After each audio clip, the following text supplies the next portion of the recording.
అపోస్తలుడైన పౌలు హెబ్రీలకు వ్రాసిన పత్రిక 5వ అధ్యాయము. ప్రతి ప్రధాన యాజకుడును మనుష్యులలో నుండి ఏర్పరచబడిన వాడై పాపముల కొరకు అర్పణలను బలులను అర్పించుటకు దేవుని విషయమైన కార్యములు జరిగించుటకై మనుష్యుల నిమిత్తము నియమింపబడును. తాను కూడా బలహీనత చేత ఆవరింపబడి ఉన్నందున అతడు ఏమీయూ తెలియని వారి ఎడలను త్రోవ తప్పిన వారి ఎడలను తాలిమి చూపగలవాడై ఉన్నాడు. ఆ హేతువు చేత ప్రజల కొరకేలాగో అలాగే తన కొరకును పాపముల నిమిత్తము అర్పణము చేయవలసిన వాడై ఉన్నాడు.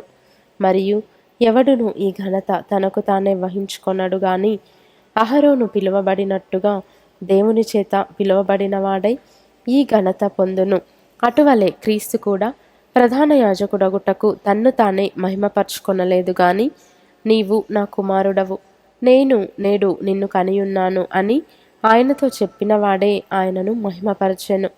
ఆ ప్రకారమే నీవు మెల్కీసెదకు యొక్క క్రమము చొప్పున నిరంతరము యాజకుడవై ఉన్నావు అని మరి ఒక చోట చెప్పుచున్నాడు.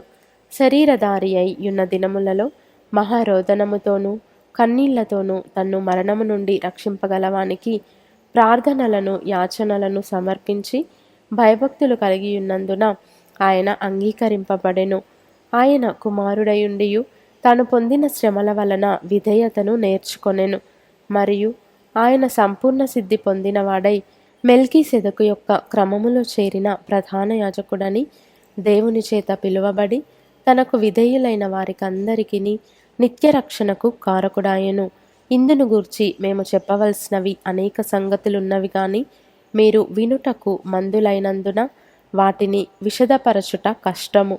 కాలమును బట్టి చూచితే మీరు బోధకులుగా ఉండవలసిన వారై ఉండగా దేవోక్తులలో మొదటి మూలపాఠములను ఒకడు మీకు మరలా బోధింపవలసి వచ్చెను. మీరు పాలు త్రాగవలసిన వారే గాని బలమైన ఆహారము తినగలవారు కారు. మరియు పాలు త్రాగు ప్రతివాడును శిశువే గనుక నీతి వాక్య విషయములో అనుభవము లేనివాడై ఉన్నాడు.